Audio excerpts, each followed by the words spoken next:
Fund के निवेशक पूरे जोश के साथ निवेश कर रहे थे, लेकिन पिछले कुछ महीनों से जो एग्जिट थे एसआईपीज के वो भी हो रहे थे। बिल्कुल, स्पेशली अप्रैल के महीने में तो ये बहुत ही ज्यादा बढ़ गए, तो ये थोड़ी सी टेंशन की बात।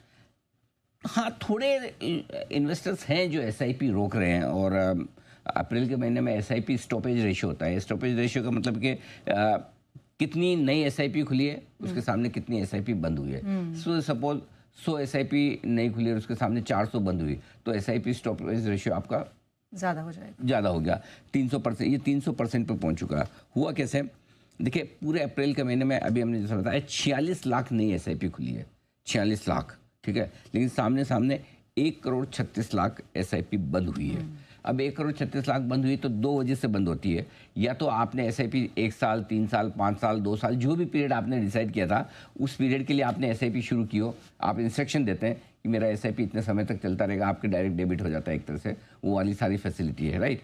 सो या तो आपका समय पूरा हो गया तो अपने आप एसआईपी बंद हो जाएगी, या दूसरा ये कि एसआईपी आपकी मैच्योर हो गई और आप रिडम्पशन करें, या तो समय पूरा हो जाए या आप एसआईपी से पैसा निकालें। दो ही वजह से एसआईपी बंद होती है, राइट।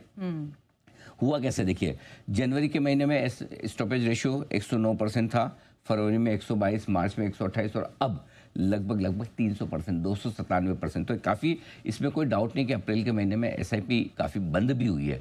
कुछ मैच्योर हो गई और कुछ बंद की गई। ये रीजंस रहे होंगे इसके पीछे के। लेकिन सर एमफी ने भी अपने, हाँ जैसा कि आप बता रहे हैं, लगभग इसी तरीके की दलील अगर आप देखेंगे तो एसआईपी स्टॉपेज पे एमफी की भी रही है, जो उन्होंने कहा है। हाँ बिल्कुल, तो एसआईपी क्यों रुक रही है वो समझना जानना जरूरी है। तो 2-3 इंपॉर्टेंट चीज़ें हैं उसमें स्मिता की। डायरेक्ट प्लान में ज़्यादा एसआईपी रुकती है। डायरेक्ट प्लान का मतलब है कि आप किसी ब्रोकर को यूज़ नहीं करते, सीधा म्यूचुअल फंड में आप उनकी साइट पर या फिर रजिस्ट्रार ट्रांसफर एजेंट के पास जाकर आप सीधा पैसा लगा सकते हैं। आपको किसी की एडवाइस की जरूरत नहीं। और वहीं पर सबसे ज़्यादा दिक्कत है, जब आप किसी से एडवाइस नहीं लेते, अपने मन से करते, तो होता है क्या, थोड़ा सा मार्केट घटा, थोड़ा नहीं चला, आपको डर लगने लगता है, आप एसआईपी बंद कर देते हैं क्योंकि आपको एडवाइस देने वाला कोई है नहीं। दूसरा, ये कब होता है, जब मार्केट बहुत वोलेटाइल है, या ऊपर नीचे हो रहा है, नीचे जा रहा है, तब आपको डर लगता है और तब आप बंद कर देते हैं।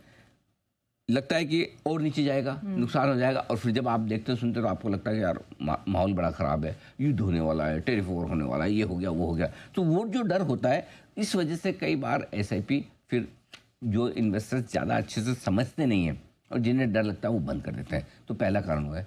दूसरा कारण ये कि जब एसआईपी का समय पूरा हो गया, मैच्योर हो गया, या किसी वजह से पैसे की ज़रूरत पड़ी, तो उस वजह से भी रिडम्पशन होते हैं। कई बार ये भी होता है कि आपने एक पोर्टफोलियो बना रखा है, आपकी एक एसआईपी चल रही है, लेकिन आप समय के हिसाब से स्विच करना चाहते हैं। फॉर एग्जांपल, आप एक पर्टिकुलर सेक्टर से दूसरे सेक्टर में जाना चाहते हैं, लार्ज कैप फंड से मिड कैप में जाना चाहते हैं, तो जो स्विचिंग होती है उस वजह से भी एसआईपी में थोड़ा बदलाव होता है।